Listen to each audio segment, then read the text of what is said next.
Saya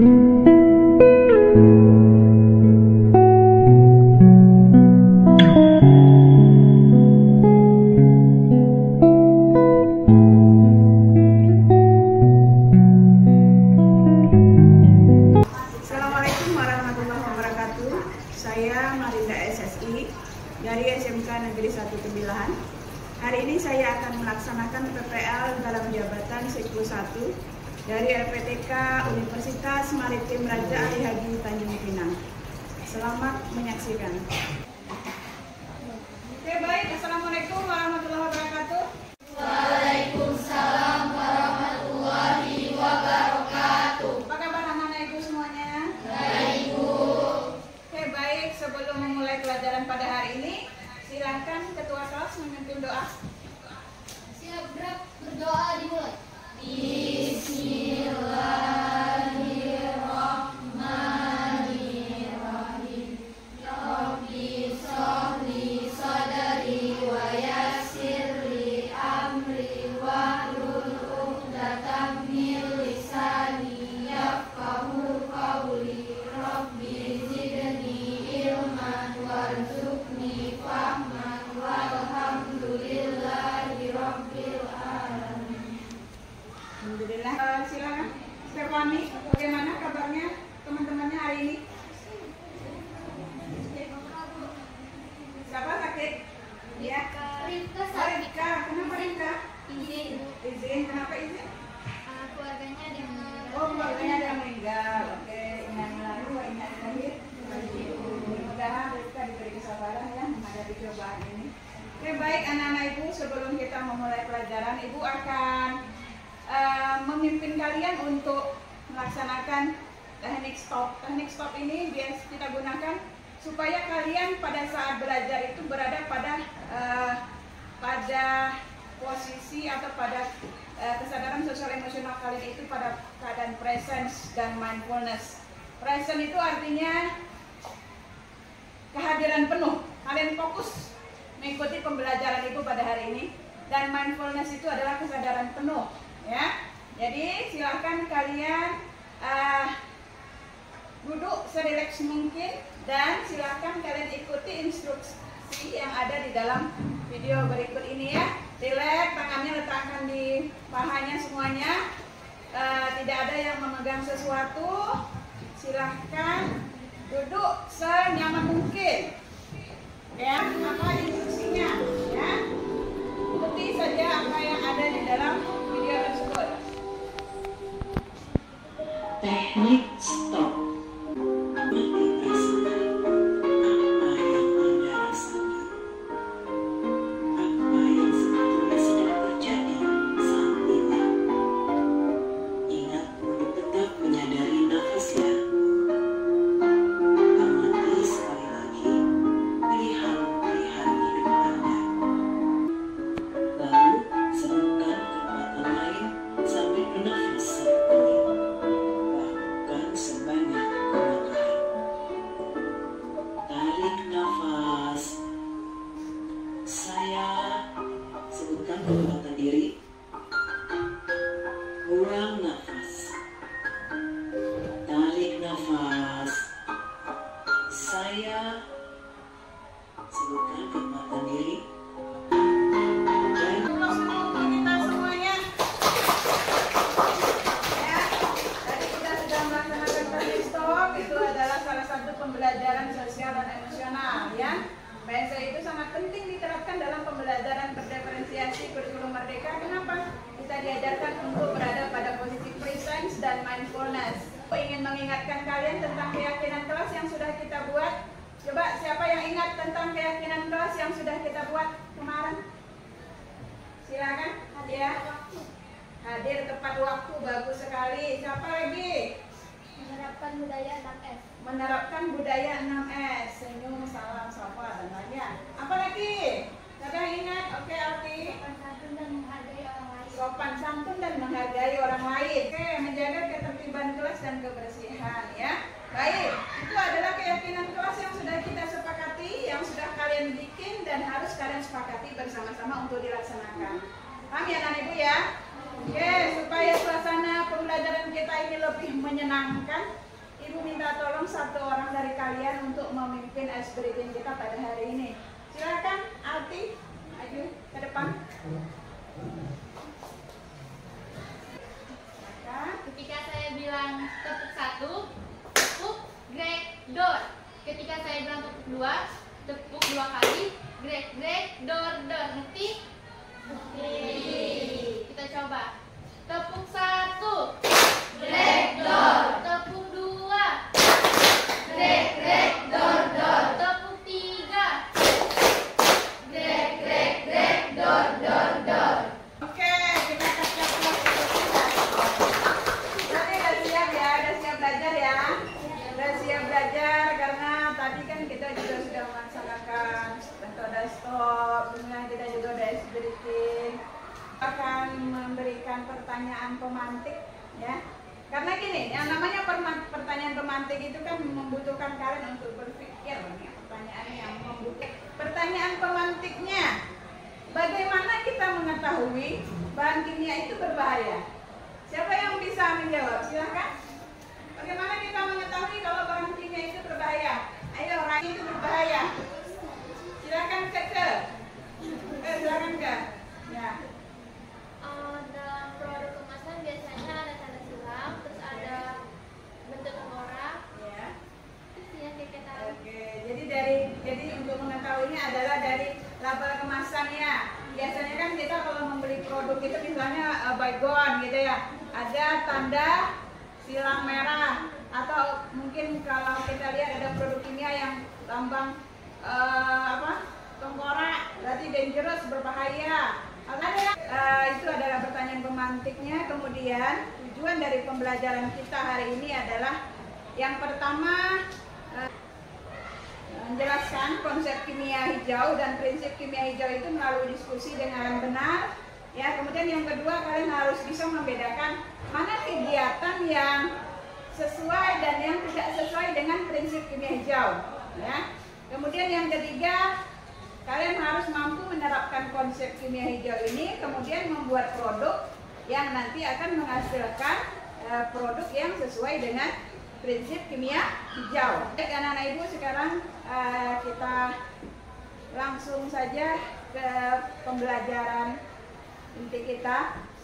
Yang pertama, kemarin ibu sudah melakukan pemetaan kepada kalian melalui Google Form yang sudah ibu kirim. Sudah dijawab kan? Oke, jadi dari situ ibu sudah mengetahui bahwa yang mana kalian yang memiliki gaya belajar visual, mana yang kinestetik, mana yang auditorial.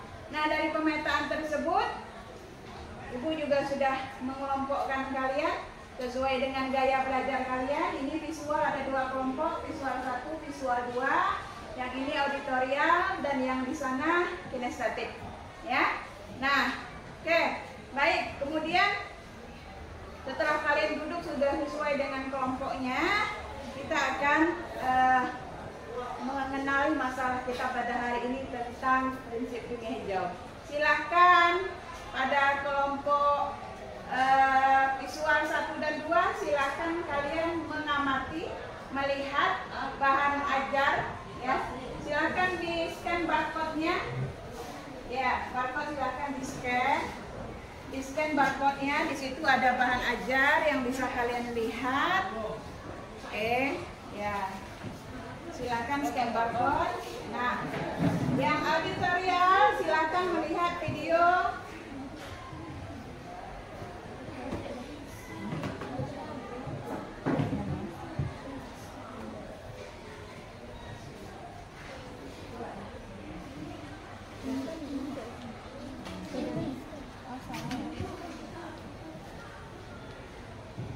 Ya, sedangkan yang kinestetik silakan kalian scan barcode yang ada di situ untuk melihat artikel dan kemudian memahami, menuliskan apa yang kalian pahami dari artikel yang kalian baca. Ya, sudah cukup, sudah paham ya? Sudah ada yang ditulis, sudah ada yang dipahami? Oke, baik. Kalau sudah ada yang dipahami dari apa yang sudah kalian lihat tadi, apa yang sudah kalian dengar, dan kemudian kalian pahami lewat artikel, Silakan kasih kesempatan. Ada dari kelompok kinestetik, silakan kinestetik. Oke, di sini saya akan merefleksikan tentang bahan kimia berbahaya di sekitar kita. Perkembangan ilmu pengetahuan dan teknologi telah mendominasi pada sekarang ini sehingga produk-produk kimia itu telah dibuat dan telah berinovasi di sekitar kita sehingga kita tidak tahu apa bahaya dan efek samping dari bahan kimia tadi. Nah, karena bahan kimia telah tersebar di lingkungan kita di mana-mana dan kita telah menggunakannya sehari-hari, maka dibuatlah pengertian atau kimia hijau tadi. Kimia hijau ini bertujuan untuk meminimalisir atau menurunkan resiko yang dari ada yang pada bahan kimia berbahaya tadi, contohnya seperti terkena kanker atau yang lain-lain. Dengan adanya bahan kimia hijau atau kimia hijau tadi bisa lebih menurunkan kadar resiko daripada kimia yang lebih berbahaya tadi. Oke, bagus sekali, kita kasih aplaus untuk Atin ya. Oke, jadi tadi Atin sudah menyampaikan bahwa kita ini kan tidak tahu ya, di kehidupan kita ini banyak sekali produk kimia yang berbahaya, produk kimia yang tidak berbahaya. Kadang-kadang kita tidak tahu ini ternyata berbahaya, gitu ya. Ternyata ini berbahaya. Nah, kadang-kadang contoh aja yang sederhana, penggunaan kosmetik, ya kan? Kita kan kadang-kadang kita tuh yang pentingnya kan yang penting cantik, ya kan? Kita menggunakan produk itu yang penting bisa bikin kita glowing, ya kan? Kita tidak tahu ini kosmetik ada BPOM-nya apa tidak, ya? Nah, itu contohnya tadi, ya. Nah, prinsip kimia hijau ini mengajarkan kita bagaimana kita meminimalisir hal-hal yang berbahaya tadi. Ya, kita buat produk lawannya, produk yang tidak berbahaya. Oke, paham ya? Jadi prinsip kimia hijau. Nah, siapa yang tahu hari ini kita sedang berupaya melaksanakan prinsip kimia hijau yang keberapa? Ya. Yang keempat, ya, apa itu yang keempat? Perancangan bahan kimia yang lebih aman. Merancang bahan kimia yang lebih aman. Oke, untuk yang selanjutnya adalah kita akan menyusun rencana proyek, ya. Nah, menurut kalian punya rancangan proyek yang akan kita lakukan atau sudah ada? Silakan. Siapa yang bisa? Apakah sudah ada punya rancangan proyek kita hari ini? Oke, silakan ke.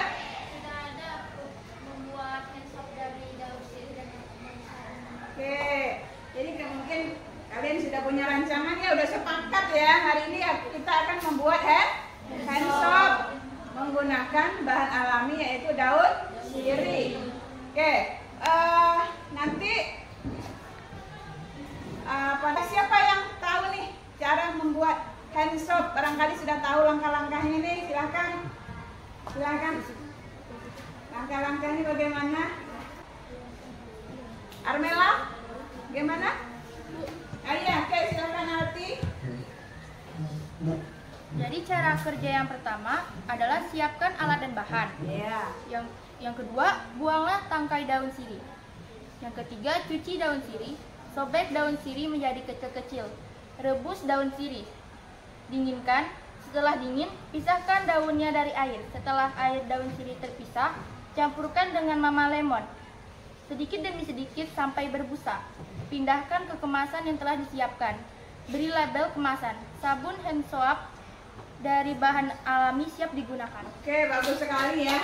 Luar biasa ya. Jadi sebelum Ibu kasih tahu, kalian sudah bisa mengeksplor sendiri. Sekarang kan ketika kita ingin mengetahui sesuatu kan tidak harus dari guru saja. Kalian bisa mengeksplor sendiri karena kalian sekarang sudah punya HP yang sangat luar biasa ya. Oke, baik. Alat dan bahannya sudah ada? Sudah ada ya. Di atas mejanya sudah ada alat bahan. Oke, dan karena ini sudah kita komunikasikan lewat WA sebelumnya, jadi kalian sudah sangat siap untuk melaksanakan proyek pada hari ini. Ya, daun sirihnya juga sudah direbus dari rumah. Jadi hari ini kita akan membuat handshop dari daun sirih. Oke, silahkan kalian melaksanakan proyeknya, jangan lupa menerapkan sesuai langkah kerja. Nah, di meja kalian itu ada LKPD. Silakan kalian ada barcode LKPD ya. Silakan kalian scan barcode-nya. Ada mana Naila? Barcode-nya silakan, barcode LKPD. Oke ya, sudah ada ya. Oke. Itu di depan Naila itu ada barcode-nya. Nah, silakan di-scan. Ya, coba Ibu mau lihat bagaimana cara men-scan barcode. Sudah bisa belum? Ya. Silakan. Ya, itu barcode-nya silakan. Nah. Ya. Sudah bisa. Oke.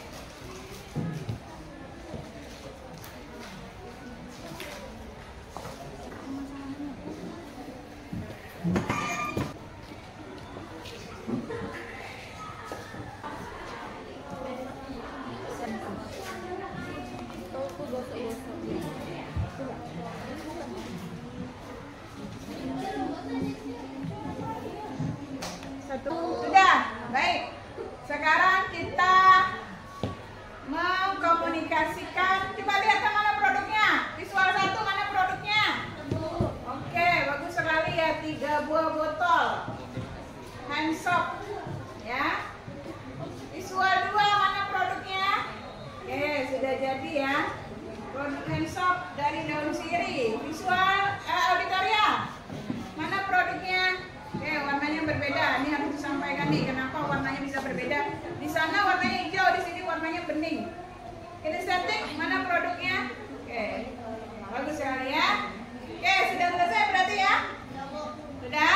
Ibu tanya, apa fungsi daun sirih di situ? Siapa yang tahu fungsi daun sirih itu apa? Adin? Ya. Menurut saya jika kita menggunakan sabun Mama Lemon dalam kehidupan sehari-hari itu bakalan terjadinya yang seperti bilang kelompok tadi, terjadinya iritasi pada kulit karena pH-nya melebihi kulit sensitif tadi. Oke, bagus sekali, kita kasih oke. pH, ingat pH, hidrogen. Jadi setiap kulit bagian kulit tidak sama pH-nya, ya. Makanya sabun untuk rambut atau sampo itu harus berbeda dengan sabun badan. Mengapa pH kulit kepala kita berbeda dengan badan?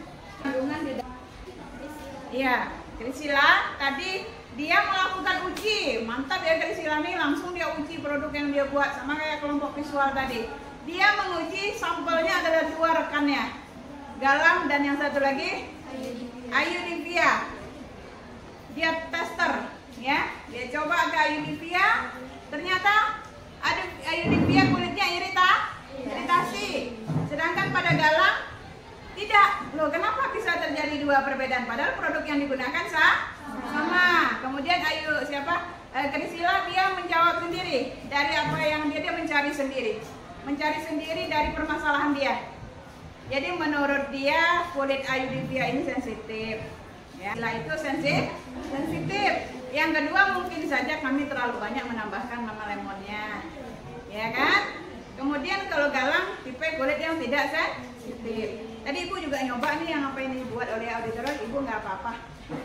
Berarti silakan kelompok kinestetik, apa kendala yang ditemukan?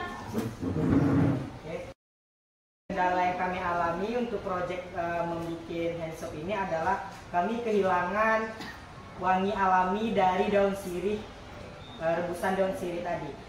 Ketika kami mencampurkan rebusan air sirih dengan Mama Lemon, itu warnanya menjadi pudar, tidak hijau, dan ketika di testing ke tangan itu tidak mengeluarkan busa yang cukup untuk mencuci tangan. Nah, kenapa kami menambahkan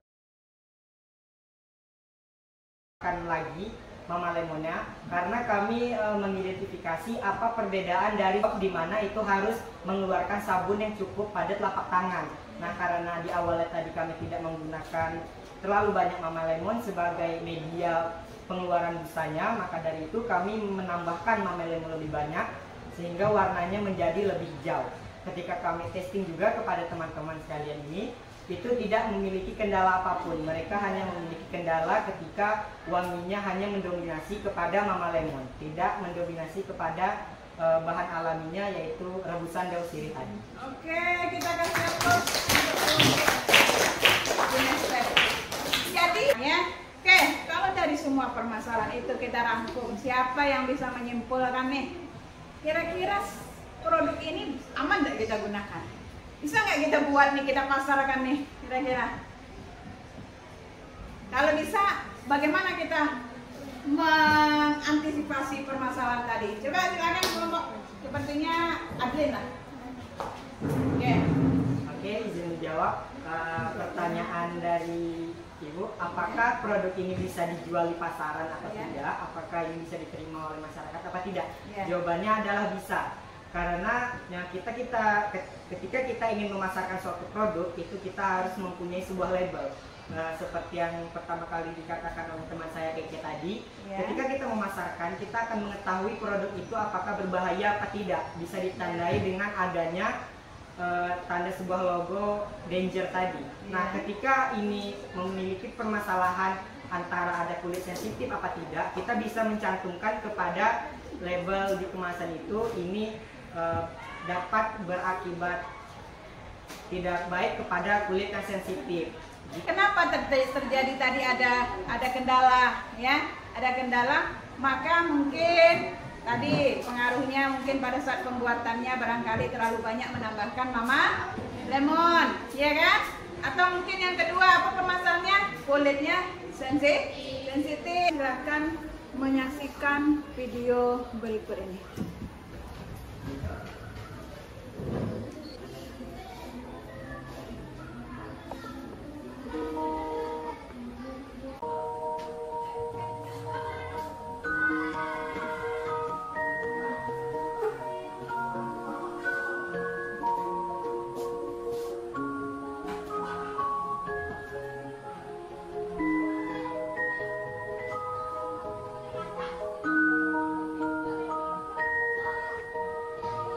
Teman-teman semua, gimana nih kabarnya? Pasti baik kan? Nah, kali ini kita akan membahas tentang kimia hijau atau green chemistry. Jadi, teman-teman akan tahu apa itu green chemistry dan kenapa konsep ini sangat penting untuk depannya. Yuk, kita simak bersama-sama. Dalam lingkup green chemistry atau kimia hijau, terdapat istilah yang cukup penting, yaitu tragedy of the commons. Nah, apa itu tragedy of the commons? Jadi, tragedy of the commons adalah konsep yang menunjukkan situasi pemanfaatan SDA secara bersama dan demi keuntungan pribadi. Nah, konsep ini dikemukakan oleh Gareth Hardin pada tahun 1968. Lalu, apa akibatnya? Ya, akibatnya adalah sumber daya yang ada di bumi akan terus berkurang dan akan habis. Oke, tragedy of the commons bisa dijelaskan dengan konsep peternakan sapi nih. Semisal, ada sebuah peternakan sapi. Masing-masing peternak akan melepas sapi mereka kepada rumput. Suatu ketika, karena sumber rumput di daerah itu banyak, maka peternak akan tergiur dan ingin terus menambah jumlah ternak sapi mereka, sehingga dapat menguntungkan masing-masing peternak. Akan tetapi, inilah yang bisa dikatakan dengan tragedy of the commons. Video tadi. Silakan Cecilia.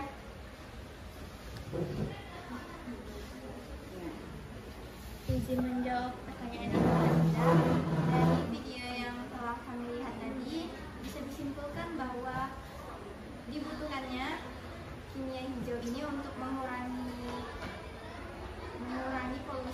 polusi yang ada di negara, misalnya seperti polusi udara, limbah, dan pemanasan global. Yang di atas meja kalian ada barcode-nya. Silahkan kalian scan barcode-nya. Ya, silahkan scan barcode yang ada di LKPD itu. Ya, coba. Oke, silahkan. Nah, langsung aja diisi di situ pertanyaannya. Ibu tampilkan di depan. Kerjakan LKPD sesuai dengan petunjuk soal yang diberikan. Nah, di sini kan ada gambar, ya. Di sini ada gambar yang ibu sajikan itu di LKPD, ya. Ada gambar apa itu yang pertama? Sampah. Gambar sampah yang menumpuk. Gambar kedua apa itu? Gambar limbah makanan. yang light gun segala macam ya. Nah, tugas kalian adalah mengerjakan LKPD. Ya, ini yang kalian tuliskan itu menunjukkan pemahaman kalian tentang materi yang sudah kita pelajari kemarin. Ya. Dan sekarang kita lanjutkan dengan sesi diskusi kelompok ya, tentang materi yang sudah kita proyekkan kemarin. Kira-kira kelompok mana nih dulu ya yang mau tampil? Bu, kasih kesempatan. Bu. Assalamualaikum warahmatullahi wabarakatuh. Waalaikumsalam warahmatullahi wabarakatuh. Perkenalkan, kami dari kelompok karya kelompok 3. Di sini kami akan menjelaskan materi tentang kimia hijau dalam pembuatan ponsel. Sebelumnya, perkenalkan, saya Naila Rada Bujana sebagai moderator. Di sebelah saya ada Kasina Aulia sebagai penyanyi, Ayu Rizky Berlisabina sebagai penyanyi, dan Priscilla Cecilia sebagai penyanyi. Selanjutnya kepada penyanyi dipersilakan.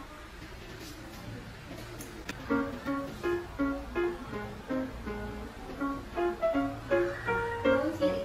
Daun sirih adalah tanaman merawat yang selalu diambil daunnya yang paling tinggi dan efektif.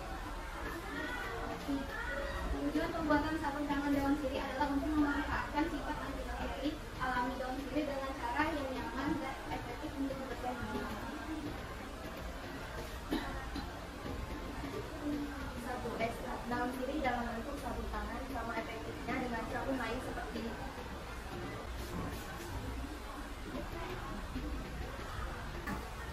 Ada pertanyaan nih? Buka.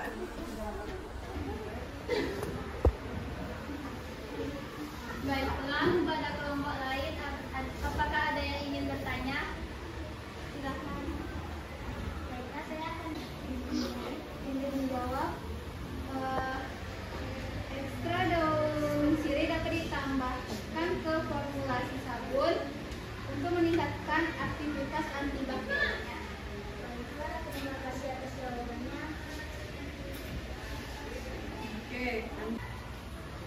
Terima kasih atas perhatiannya. Kami mohon maaf apabila ada kesalahan. Assalamualaikum warahmatullahi wabarakatuh. Waalaikumsalam warahmatullahi wabarakatuh. Kelompok lain juga sudah bertanya, pertanyaannya juga Ibu lihat sudah bagus, sudah reflektif ya, sudah mengembangkan kemampuan bernalar kritis yang ada dalam diri kalian.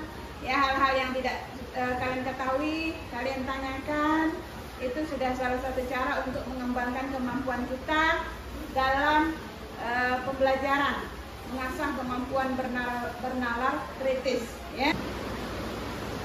Ya, kalau Ibu sudah klik start, maka akan muncul pin. Pin itulah yang kalian masukkan ke dalam aplikasi yang sudah kalian klik tadi ya. Ibu, kalau Ibu ini membuatnya di kahoot.com. Nah, kalian kalau menjawabnya menggunakan Kahoot IT. Oke? Ibu klik start ya. Ini soalnya hanya 5.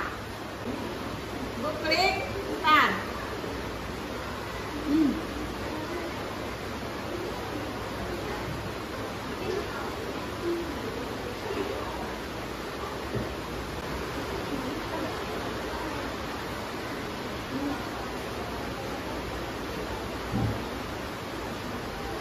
Loading Gimpen, silakan masukkan 76 43 907.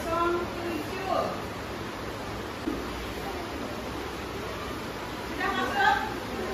Sudah semua? Sudah? Ada yang ketinggalan?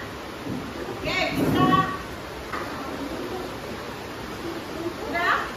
Oke, 1, 2, 3.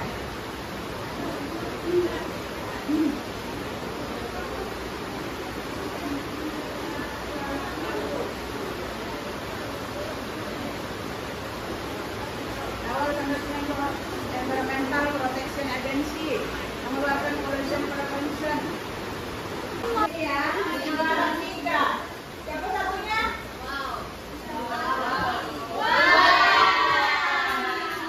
Ya, kita kasih aplaus dulu yang sudah hari ini. Walaupun belum, berarti nilai asesmen sumatifnya juga sudah ada. Di sini nilainya ada nih, langsung tersave ya. Nanti Ibu akan melihat di situ. Oke, baik. Sebelum Ibu menutup sesi hari ini, silakan kalau ada yang mau menyampaikan, apakah ada yang tidak paham dengan pembelajaran kita pada hari ini, silakan. Atau ada kendala, ya. Kalau Ibu lihat, ya semuanya aktif, walaupun sekarang hari ini kayaknya banyak yang tidak hadir, tapi Ibu lihat semangat lah ya. Ibu minta tolong satu orang untuk merefleksikan pembelajaran kita pada hari ini. Silakan, Naila.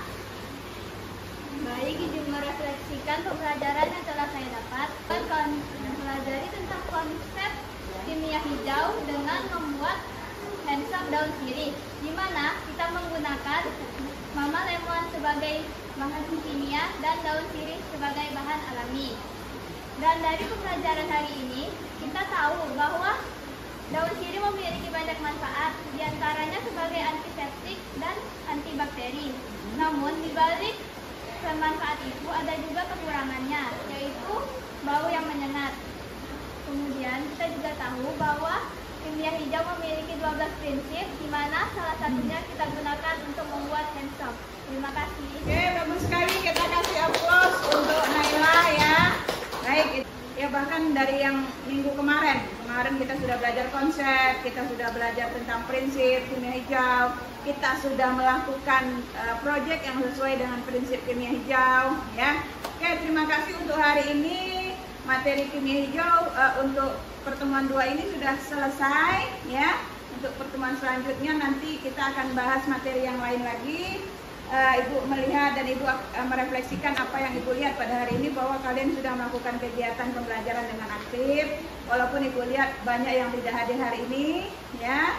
Kemudian Ibu juga melihat bahwa kalian sudah mampu memahami prinsip kimia hijau itu yang seperti apa, bahkan kalian juga sudah mampu menganalisis, mengevaluasi, bahkan menciptakan produk yang sesuai dengan prinsip kimia hijau. Baik ya, terima kasih untuk hari ini. Tetap semangat, jangan lupa tetap semangat untuk belajar dan tetap bahagia. Terima kasih, itu aja. Assalamualaikum warahmatullahi wabarakatuh. Kita kasih aplaus untuk kita semua.